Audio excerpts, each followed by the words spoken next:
So as John gets his slides together, I'd like to introduce him. And first, a few logistics. As Julia mentioned, the presentation should last about 45 minutes, and we'll hold the remaining time for questions. And participants are going to be muted during the webinar. So if you have questions, please make sure to enter them in the question and answer box that you can find at the bottom of your screen. If you hover your mouse over the presentation, there's a little Q&A button that pops up, and enter your questions in there. I'll be moderating questions for the morning. We'll try to make sure that John is able to get to them all, and he'll be able to see them. So if he's not able to get to them, he may be able to respond to them in follow-up. We'll also be providing the PDFs of the presentations. We'll be providing recordings of the presentations, and we'll be providing the contact information for the presenters in a follow-up email after the conference, probably about a week afterward. So if you want to follow up, if you want to check back on the slides or watch them again, if you want to share them with somebody who maybe couldn't attend, you'll be able to do all of that, and we very much encourage you to do so. If you have, I think that is all of our logistical questions. So today's first speaker is John Hartig, and he'll be presenting on social community acceptance of natural shorelines, lessons from 20 years of promoting soft shorelines. John is a visiting scholar for the University of Windsor's Great Lakes Institute for Environmental Research and the Great Lakes Science Policy Advisor for the International Association of Great Lakes Research. For the past 14 years, he served as refuge manager for the Detroit River International Wildlife Refuge. He's received numerous awards for his work, including a 2018 honor for meritorious service from the U.S. Department of Interior and the 2017 Community Peacemaker Award from Wayne State University's Center for Peace and Conflict Studies, the 2016 Edward G. Voss Conservation Science Award from the Michigan Nature Association, and the 2015 Conservationist of the Year Award from the John Muir Association. He has authored or co-authored over 100 publications on the environment, including 5 books, and his recent book, titled Waterfront Porch, won a 2020 Next Generation Indie Book Award in the Nature Environment category. John, with that, I think everybody is very excited to see your presentation, so I will stand out of the way. The virtual stage is yours. Well, thanks, Joe, and good morning, everyone. It's a real pleasure to be with you on a beautiful spring day down here. I hope it is where you are as well. But most people probably wouldn't think of natural shorelines or soft shorelines of Detroit, but we've been working on it now for really a little over 20 years. And for over 100 years, the Detroit River was perceived as a working river that supported industry and commerce. Here's a picture of the old Uniroyal site in Detroit, right at the foot of the MacArthur Bridge to Belle Isle, for those of you who know it. But industry and commerce dominated. Here's a picture of Zug Island on the top, sort of the epicenter of the Industrial Revolution in Detroit. And on the bottom picture here is one of the chemical plants along the shoreline of the Detroit River. So again, it was a working river. And water pollution was, back in the 60s, was just considered part of the cost of doing business. And the upper left-hand photo is a picture of oil coming in from a steel plant along the lower Detroit River, and then some pickle liquor being discharged from a different steel plant on the right-hand photo. Here's a picture of the confluence of the Rouge River on the left and the Detroit River.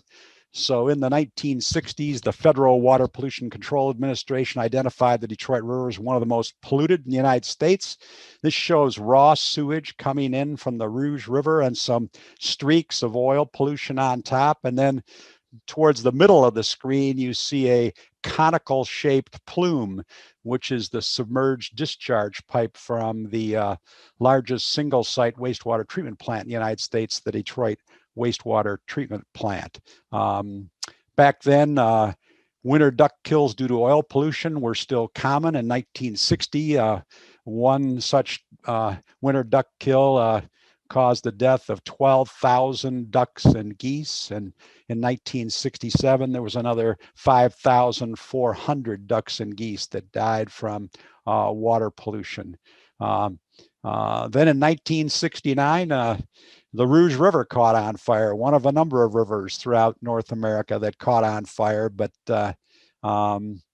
you see the Ford Motor Company stack in the background there, the drawbridge on the Rouge River, and there was a lot of oil and wooden debris floating on the river, and a worker dropped an acetylene torch and ignited the oil and the oil-soaked wooden debris, and it took 10 pieces of fire department equipment. And this is a picture here of the John Kendall, the fireboat of the Detroit River, trying to contain the fire. You really can't put it out, but you have to contain it and let it burn out on a river. But that was 1969. A few days later, the Detroit Free Press said, when you have a river that burns, for crying out loud, you have troubles. It happened on Cleveland's Cuyahoga, and now it has happened on the Rouge River. The very next year, people started speaking out, and was Earth Day coming up here for us next month, April 22nd, 1970. This is an archival photo here. You can see the old Cobo Hall, now called TCF Center, in the background there, and two boats. You have in the foreground a boat with a U.S. flag, and the one next to it as a sister boat with a Canadian flag. And this was the UAW. These are workers, auto workers, and that worked long hours, 10 and 12-hour days, sometimes 6 days a week. And when they got out of work, they didn't want to go sit in front of a TV. They wanted to be outdoors. So they started sportsmen's clubs and hunting clubs and fishing clubs. And before there was an environmental movement, they were very active in the movement to protect the environment. And so on the very first Earth Day, they held a wake on the Detroit River. You see the wreath that's placed in the river, and this got national attention. Most people think of Madison, Wisconsin for the first Earth Day because of Gaylord Nelson from Wisconsin, who started Earth Day, or UC Santa Barbara, where the Santa Barbara oil spill was, or even Ann Arbor.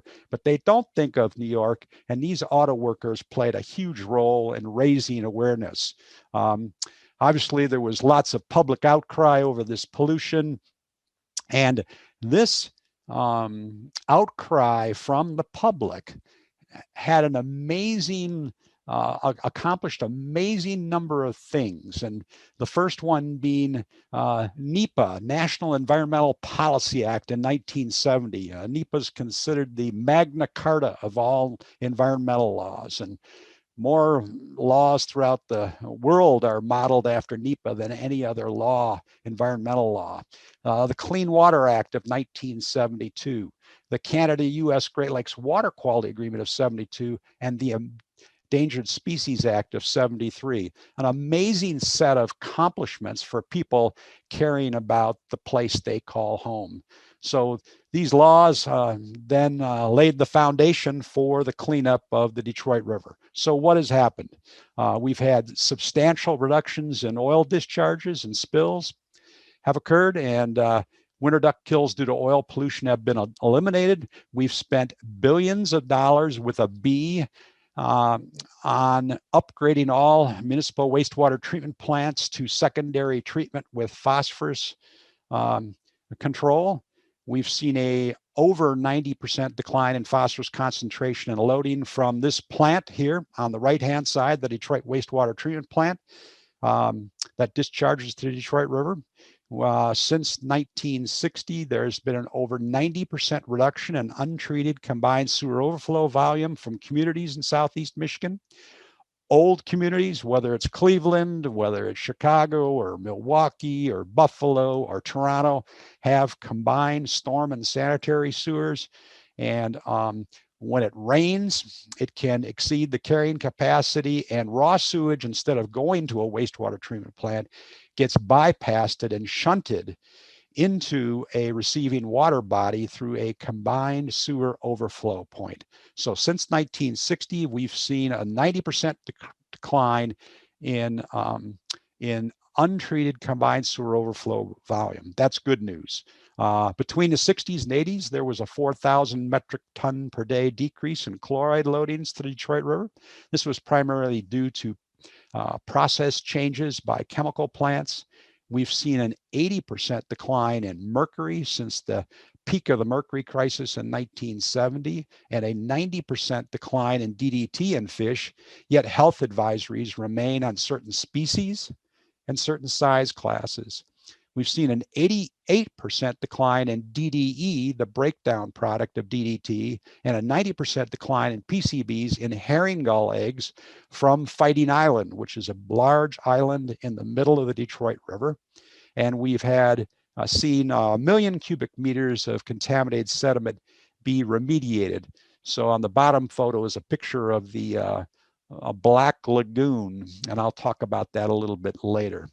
So these improvements are heartening, but that is not the best part of the story. The best part of the story is that, for 20 years, bald eagles, just like lots of places throughout Great Lakes in North America, 20 years, bald eagles tried to reproduce but couldn't because of organochlorine pesticides, things like DDT and dieldrin and toxaphene. And they are now back, and there are over 25 active nests in southeast Michigan. Same story for peregrine falcons. They were devastated by these organochlorine pesticides. They were reintroduced into hacking boxes on skyscrapers in downtown Detroit in 1987. And we have 20 to 30 young fledged in the past several years on the Detroit River. And they've even nested now on the Ambassador Bridge. That's a Customs and Border Protection camera shot of a peregrine falcon sitting on top of the Ambassador Bridge, overseeing their territory. Pretty cool. And that's actually a tourist attraction in Windsor. Same is true for osprey. They were decimated. There was only one active nest in the southern Michigan by 1999. We now have 50 active nests in the most recent years. And along the Detroit River, we've got several places where they are nesting on the lower end of the Detroit River. And the goal of 30 nesting pairs by 2020 was met. Sturgeon is another important part of our story. We did everything humanly possible to degrade the sturgeon population. At first, they were considered a trash fish, and lake whitefish was the prized catch. And so they would be caught by commercial fishermen, killed, and thrown overboard. We destroyed their spawning habitat. We built the shipping channels of the Detroit River. Took 10 years to construct those, dynamite all those rapids and remove all the limestone down to at least 20 feet so the freighters could come through. We have lost 97% of our coastal wetland habitat. That's their nursery habitat. And then adding insult to injury, during the steamship era, sturgeon were caught stacked like cordwood on the banks of the Detroit River, dried out, and used as a fuel source in these steamers that sailed the Great Lakes. So our fishery biologists on both sides of the river were looking for sturgeon reproduction. There was none found between the 1970s and 1999, and then they found some off of Zug Island, one of the most unbelievable places where that epicenter of the Industrial Revolution was. And now we have built 9 sturgeon spawning reefs in the Detroit River since that time. Lake whitefish, again, was declined. They are lithophilic spawners, rock-loving spawners, so they spawn on rocks. We destroyed their spawning habitat, and they are back now in the Detroit River. In 2006, they were found reproducing, and that was the first time since 1916. Back in the 1970s, the Lake Erie Committee, the Great Lakes Fishery Commission, classified the walleye population as in a crisis state. And of course, today we're part of the walleye capital of the world, along with Lake Erie. And there are $500,000 tournaments on the Detroit River each spring for walleye alone. And right now there's many walleye boats right out on the Detroit River. It hasn't started the run, but it's soon to start on the Detroit River. And then beaver were extirpated, sort of extinct locally during the fur trade. They were wiped out east of the Mississippi River, and then they could not have survived during the 40s, 50s, 60s, and 70s, 4 decades because of oil pollution. And then a pair of beaver swam over from the Canadian side of Lake St. Clair, went to Belle Isle. They decided they didn't find the kinds of trees they were looking for, and they went to the Connor Creek Power Plant, built a lodge, and next year they had a couple of pups, and now we have beaver in at least 6 locations on the river. It's not ecologically significant, but it's a fun story because they are back. So if you add that up, the return of bald eagles, peregrine falcons, osprey, lake sturgeon, lake whitefish, walleye, mayflies, and even beaver, it's one of the most remarkable ecological recovery stories in North America. But I don't want you to think all things are rosy. We have lots of problems remaining. And think of population growth, transportation expansion, and land use changes. That's urban sprawl. We still have significant habitat loss and degradation. We've got the runoff off our roads and parking lots and rooftops, non-point source pollution. We have the legacy of the Industrial Revolution in contaminated sediments and brownfield sites.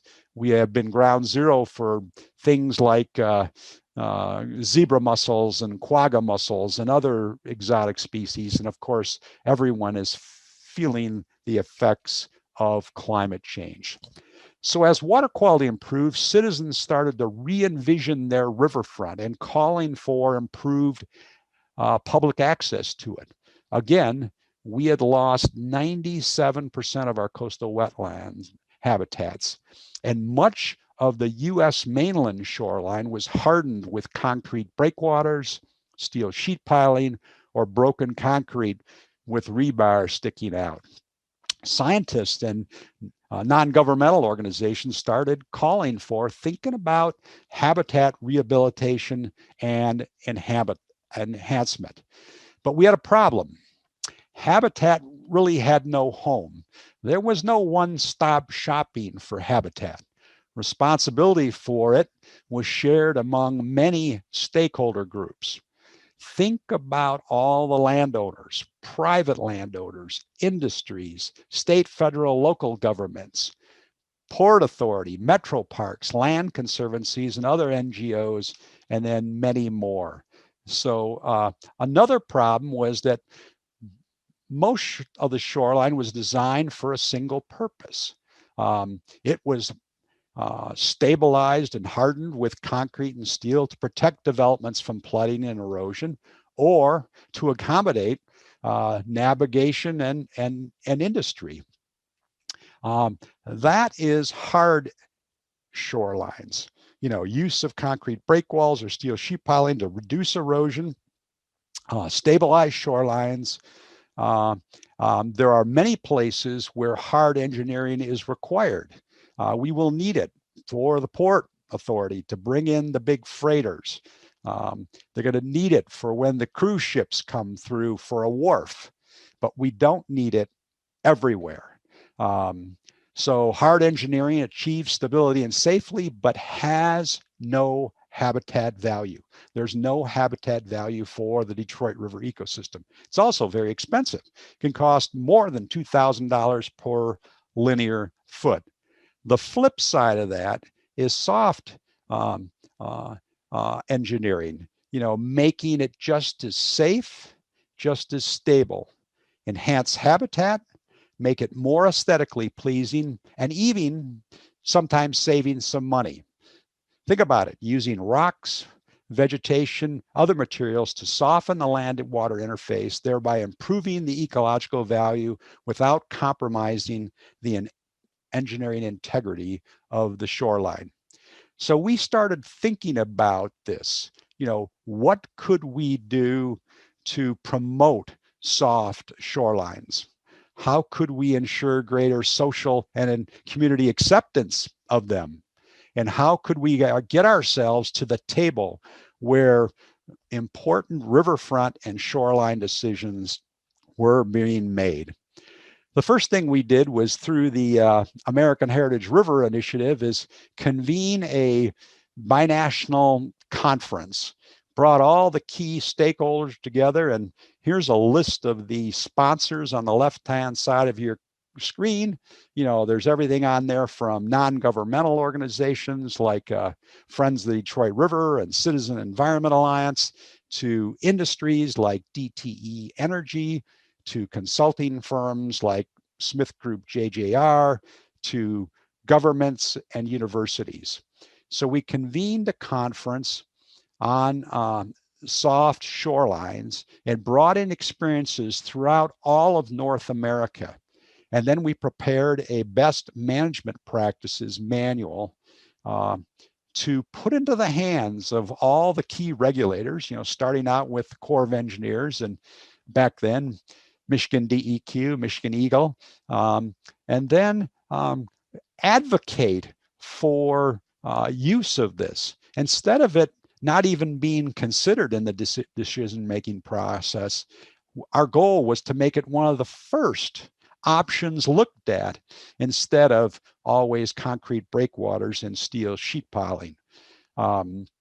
So it's been over 40 years, over 20 years. We've done well over 40 projects on both sides of the river, and I'm going to take you for a brief tour down the river. This is on the upper end of the Detroit River on the Canadian side, and you see a real eroded shoreline there and something called Goose Bay, and that's what it was like beforehand. And then afterwards, it was re-engineered by both landscape architects and civil engineers, and it's now a great example of providing some nursery habitat. And think of those fish that want to move up and down the river, and they need a place to rest and along the way, and this is going to provide that.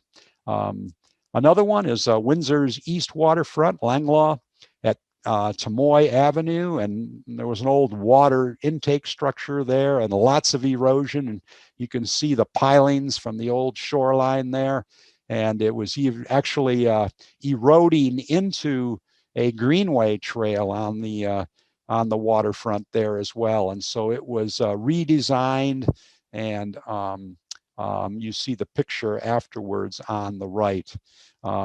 Connor Creek was a major problem of both contaminated sediments and combined sewer overflows for decades.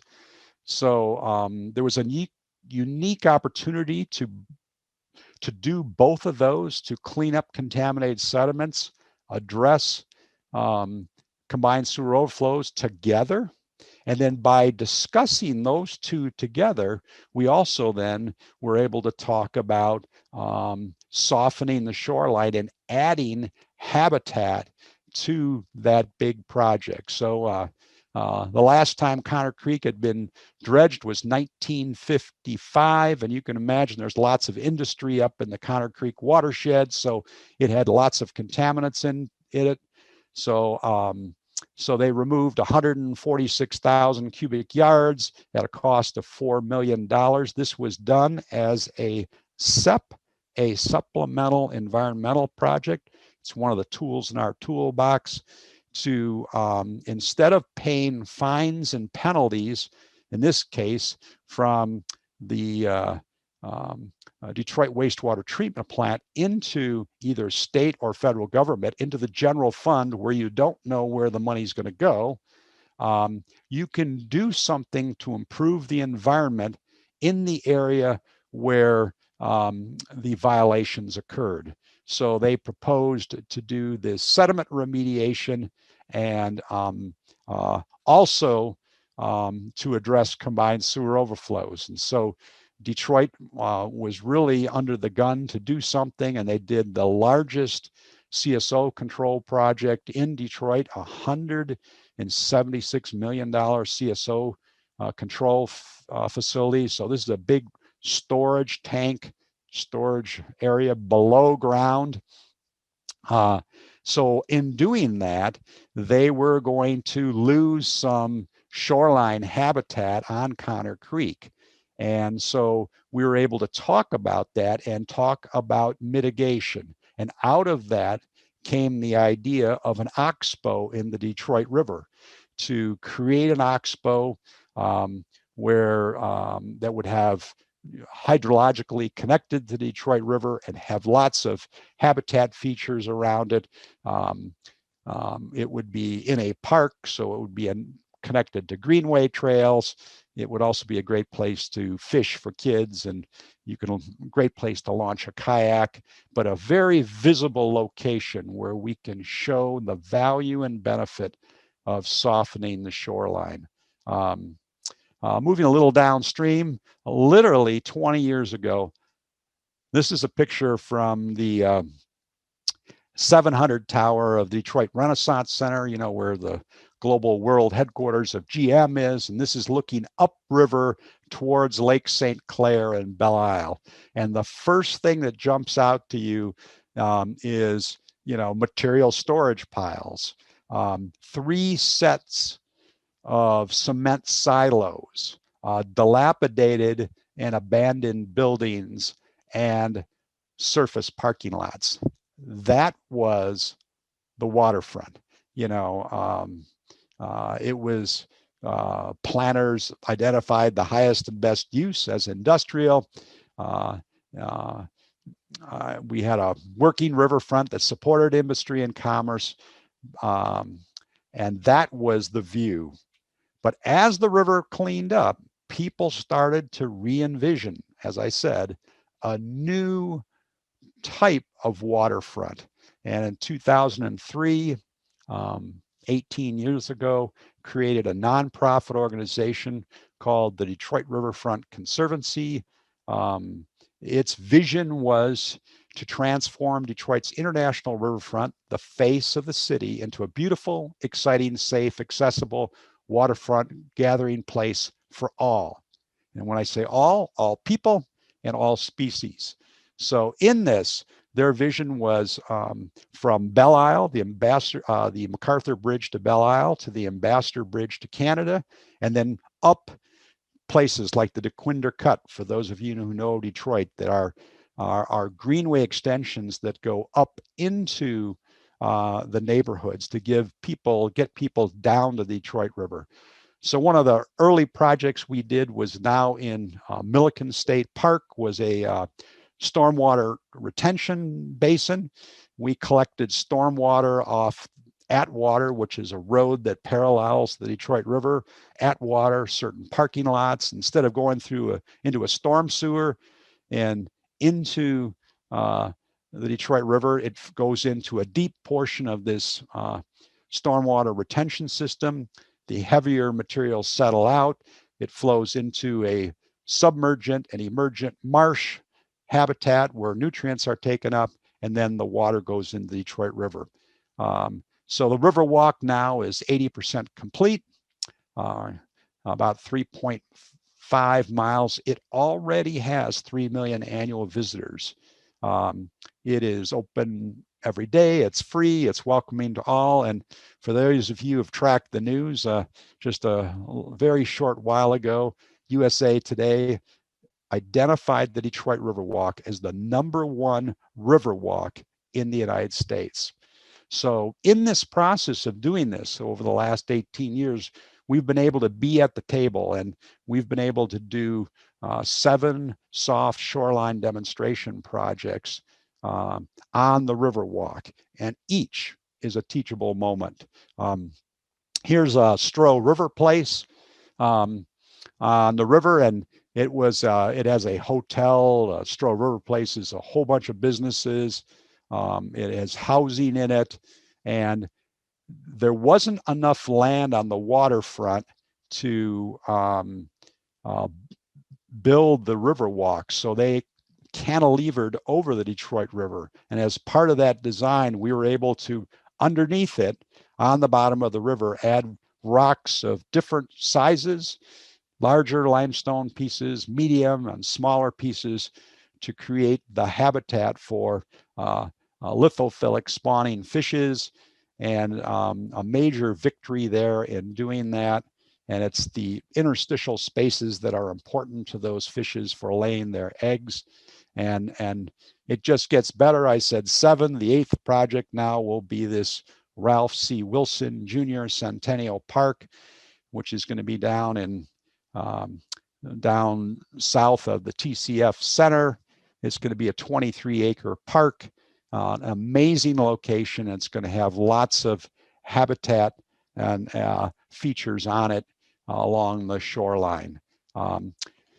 This is a picture of the upper end of Belle Isle and Blue Heron Lagoon. This is one of the Great Lakes Restoration Initiative projects with Friends of the Detroit River.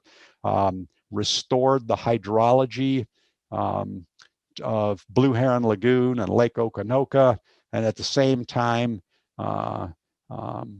restored habitats both in Blue Heron Lagoon and some of the canals, 3.5 miles of canals. Here's downstream of the Ambassador Bridge on the Canadian side, a little coastal embayment on the Detroit River that was enhanced for habitat and put in some rock groins and some underwater habitat for sturgeon, walleye, and whitefish spawning. Here's the Rouge River. The Rouge River is a tributary of the Detroit River, and back in the 1960s, they built a concrete channel, no less, to move as much stormwater out of Melvindale and Dearborn and Allen Park and all those communities, to move it to the Detroit River as fast as possible so that raw sewage wouldn't back up into basements. So there's the concrete channel on the left-hand side of your screen. And in doing that, they destroyed, removed, eliminated an oxbow in the river. So the Rouge River Rapid Advisory Council, Friends of the Rouge, a whole bunch of partners have restored that oxbow and constructed 3 acres of wetlands and 10 acres of uplands, and it's just a major success. And this is right on the edge of Greenfield Village, the Henry Ford. So it's a really prominent location. Here's one of the industrial projects, DTE Energy. This is the Rouge River Power Plant in River Rouge, Michigan. You can see a poured concrete and asphalt shoreline. And here are the stages of redoing it, redesigning it, re-engineering it. And what a great example on industrial projects. Here's another SEP, a supplemental environmental project at U.S. Steel. So in lieu of putting money into the general fund, they were able to restore a habitat with shoreline with habitat.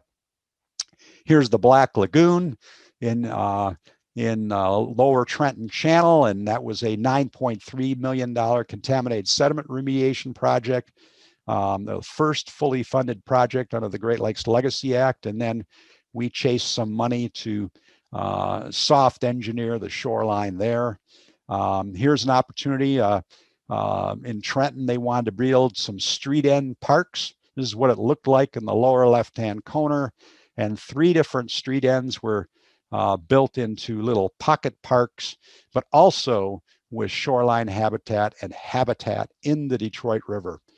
I still remember the day I was in my office and I got a phone call from Wayne County Parks, and they said, John, we have great news for you. We have enough money to replace the 1910 breakwater at Elizabeth Park, the oldest county park in Michigan. And uh, and I said, can you please let me come in and talk to you? I made an appointment, went in, we talked about soft shorelines, 2 oxbows were built in the river, lots of habitat features. It was being at the table at the right time that made that happen. There's another example, the old, down at the Glacial Airport, there was an naval air station. The first phase is we got a bunch of volunteers and with the Navy Seabees and pulled out a bunch of World War II debris out of Gibraltar Bay. Then we re-engineered the shoreline here with a soil sock and then planted it. And you see it in the lower one there. And it's now part of the Detroit River International Wildlife Refuge and really sought out by the public as a place to go and be in nature. Another place down in Fort Malden on the Canadian side, building some sturgeon habitat. Here's the old Chrysler manufacturing facility in Trenton on the left. In the middle is when it was a brownfield, and on the right is what we did to restore it. It was right next to Humbug Marsh, the last mile of natural shoreline on the U.S. mainland of the Detroit River. A developer came in and wanted to develop it into suburbia. In the upper right-hand corner, the right-hand side, you see the old brownfield site there, which was the Chrysler site. We were able to collect data with Michigan DEQ, Michigan Eagle, and get a Ramsar Wetland of International Importance designation. There are over 2,200 Ramsar sites throughout the world, 41 in the United States, only 1 in Michigan, and that's Humbug Marsh. There it is again. You see the brownfield there. Our vision was to transform that site and to soften the shoreline. We pulled the shoreline back. We had to deal with environmental contamination issues. In total, we restored 16 acres of wetlands in an area that had lost 97% of its coastal wetland habitat. We restored 25 acres of riparian buffer habitat, controlled Phragmites along the shoreline, and did some invasive species removal in the upland acres. Here's a picture of the Phragmites on the shoreline and kind of a before and after there to give you a feel. Here's the delta, the Mungwagon Delta in Humbug Marsh. That's 12-foot Phragmites dominating the marsh, and here it is in a restored site. And then that became home to the visitor center and a 775-foot fishing pier and school ship dock for the Great Lakes School Ship. That is an amazing place. It's open now Thursday through Sunday, dawn to dusk. And once COVID gets over, it'll be open 365 days a year. We used many tools in our toolbox. We had projects for erosion protection, protection of roads, non-point source control, SEPs, supplemental environmental projects, contaminated sediment remediation, improvement of parks, enhancement of private developments, greening projects by industry, and greenway trail projects. All have been very well received by the stakeholders, and all are teachable moments. Our lessons are: involve habitat experts up front in the design phase of watershed planning. Establish multiple objectives for soft and natural shorelines. What are all the ecosystem benefits, the ecosystem services? Ensure sound multidisciplinary technical support throughout the project. One could be the Natural Resources Conservation Services Soil Bioengineering Team. Start with demonstration projects and attract many partners to leverage resources. Involve volunteers and researchers in monitoring and obtain commitments for post-project monitoring of effectiveness of your natural shorelines or your soft shorelines. You want that upfront to do that. And then, of course, measure benefits, including the social and economic, and then communicate your successes. And we actually have a website to profile that work. Promote education and outreach. That should not be an afterthought. That needs to be part of the project, including public events that showcase results and communicates benefits, and incorporate interpretive panels when they are at a park or when they're on a riverwalk or on a greenway, or they need to know what they're looking at and what is the significance of that. And we want to get natural shorelines into the community lexicon. One of my favorite quotes is by William McDonough, a renowned architect and industrial designer. There are millions of difficult challenges and delightful opportunities ahead. I think the only constraint is the willingness to dream, to create, and to hope and feel undefended enough to face the tough questions and ideas that must be fiercely engaged at this moment in human history. If design is the signal of human intention, let me repeat that. If design is the signal of human intention, then we must continuously ask ourselves, what are our intentions for our children, for the children of all species, and for all time? And how do we profitably and boldly manifest the best of those intentions? Thank you very much. I'll be happy to answer any questions you may have.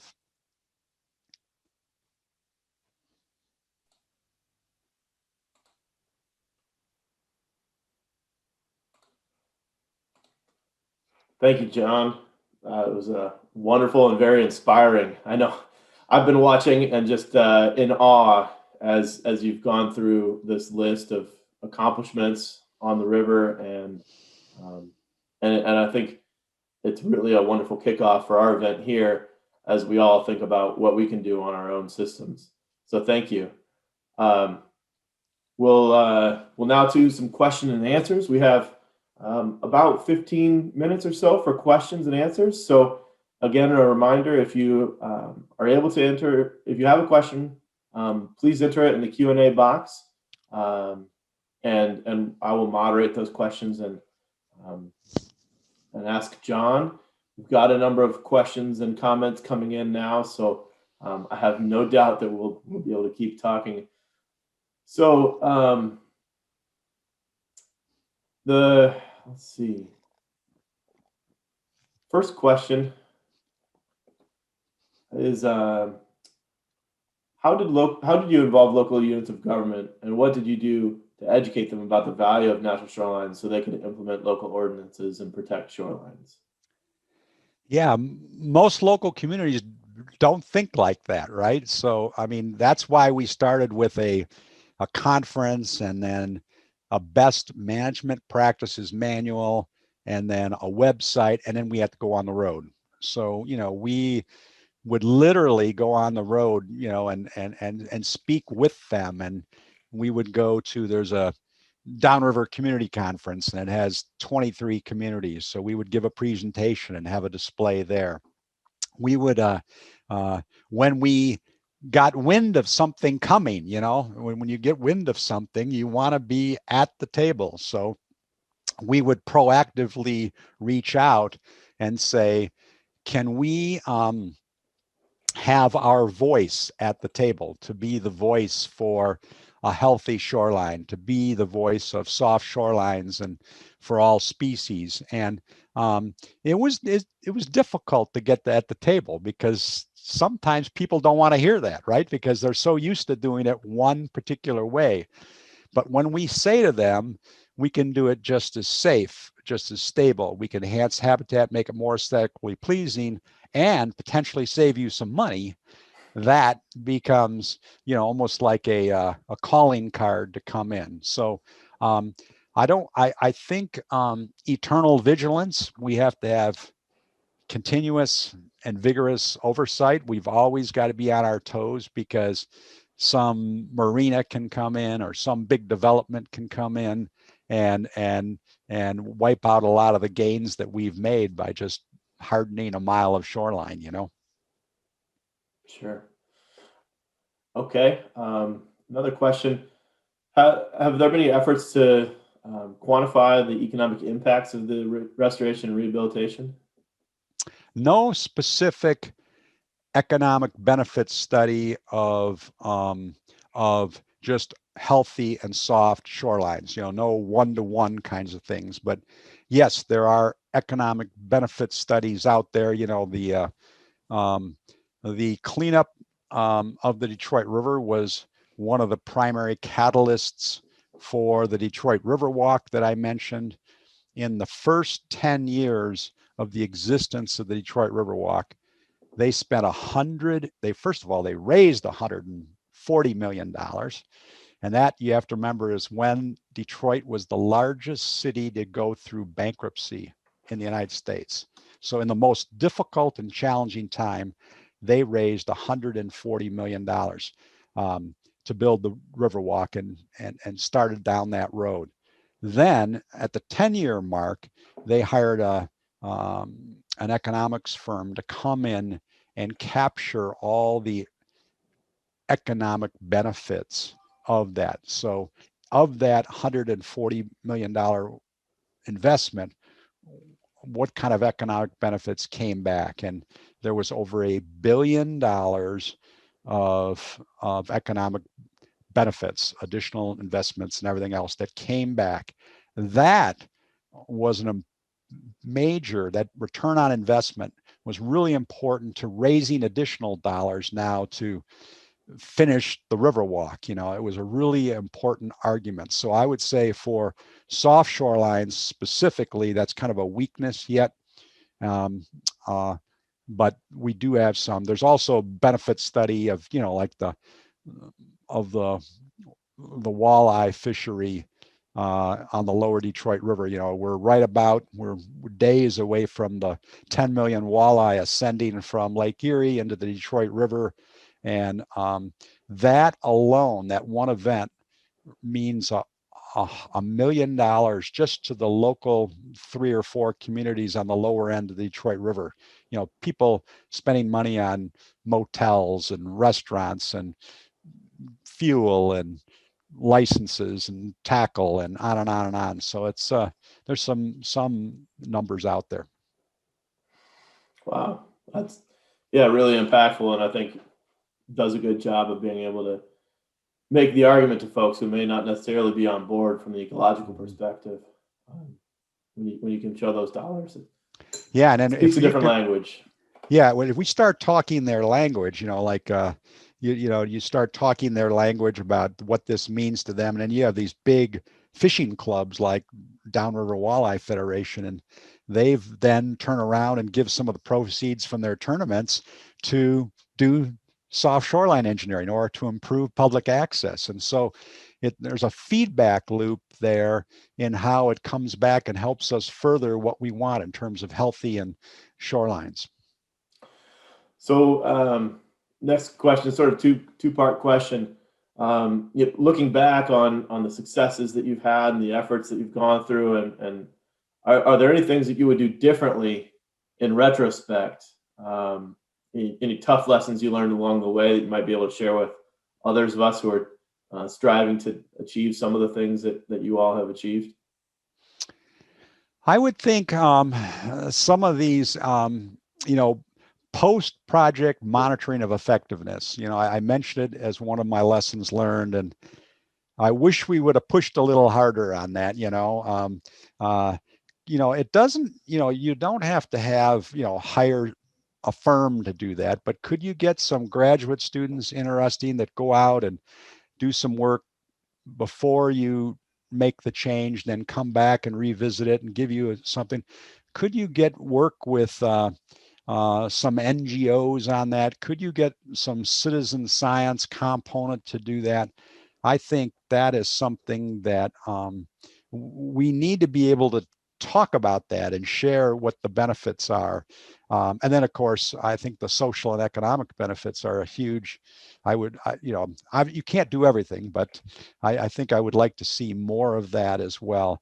I also think that I mentioned that habitat has no home, and responsibility for habitat is shared between so many stakeholders, from governments to the private sector to parks to cities. But could there be, for a lake, for a river, some kind of unifying organization or committee to be the home for habitat, for a healthy shoreline, for soft shorelines, could we do something like that? Is another thought, is how do we institutionalize that? We could nest it maybe underneath like Michigan DNR. We could nest it underneath an NGO. It could be, I think something like that could pay some dividends. Thanks. Yeah, as a Michigan DNR employee, I would love for us to be able to, expand our capacities there. Okay, another question was, you guys have accomplished so much, and it's been accomplished by a number of groups and organizations, been accomplished through projects small and large along the way, and sort of cumulatively those are having effects. And how do you sort of preach the bigger picture, and how did you bring along stakeholders along the way to have patience with the bigger picture as you were doing these smaller projects, which weren't in and of themselves actually that small? These are all really big projects, but it's a big system, and a large effort overall that has to occur piece by piece. Yeah, I think we all know that. Just big urban area, Detroit, lots of the Rouge River, by the way, has 23% impervious surface. So 23% is rooftops and parking lots and roads and then in ecology, they want it no more than 10%, so think about this. We got to go from 23 down to 10. So green infrastructure. I think what we've done is tried to talk about the importance of healthy shorelines and green infrastructure in big forums, to something called a downriver summit. We've tried to talk about it in big recreational forums like Semi-Wild, Southeast Michigan Wild, which is a big consortium. We've tried to write op-ed pieces, to get it out there and to be thinking about this, that we, big picture, we still have a 97% loss of coastal wetland habitat. We have so much to do, and we have so much, and then with climate change, climate change is a multiplier, making everything much more difficult.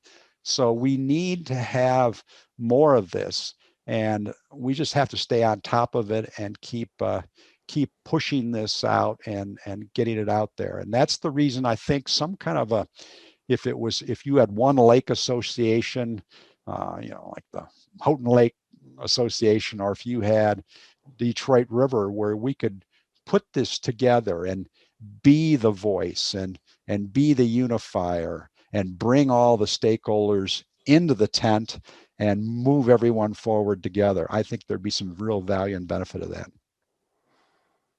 Great, thanks. And I agree. So I think one of our last questions is going to be, thinking about the Detroit River and the size and scale there, and then translating, trying to bring some of those lessons over to the inland lake side, where you may have a 50-acre lake with not the same level of resources, and the scope of the problems, the scale is all shrunk down. Do you have any particular things that you think carry over well in pieces of advice that you would share then with inland lake folks who are trying to get together, maybe a group of shoreline property owners or to do work along their shorelines. Do you have any recommendations for them? Yeah, I one thing that we've tried to do is to to um, if you have a group of communities or a community, to adopt a policy on healthy shorelines or soft shoreline. To here is our vision and our goal where we want to go. And if we can work with them and educate them and bring them along and get those policies, and then if you get one or two of those, then other communities will begin to follow. That would be so that could be start with a lake owners association or something like that.